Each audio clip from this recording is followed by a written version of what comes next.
కొత్త సంవత్సరం వేడుకల సందర్భంగా కృష్ణా జిల్లా రచయితల సంఘం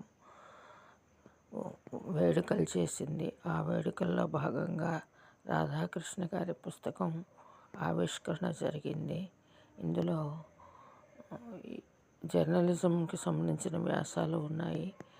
నెక్స్ట్ కవి సమ్మేళనం 3 ఆవృత్తాలుగా జరిగింది. ఉత్సాహంగా పాటలు పాడారు, కథలు చదివారు. అలాగే అనేక కవితలు చదవటం జరిగింది.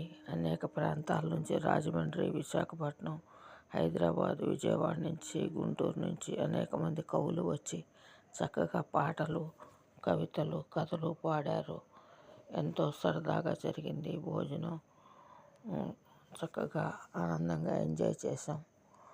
చక్కటి కార్యక్రమం నిర్వహణ ఉదయం 10 నుంచి సాయంత్రం 5 వరకు జరిగింది. ఎంతోమంది కవులు ఎంతో ఉత్సాహంగా పాల్గొన్నారు. అందరికీ ధన్యవాదాలు, నమస్కారం. శుభం భూయాత్. నూతన సంవత్సరం అందరికీ బాగుండాలని, సంతోషంగా జరగాలని కోరుకుంటూ అందరికీ నూతన సంవత్సర శుభాకాంక్షలు తెలుపుతున్నాను. నమస్కారం.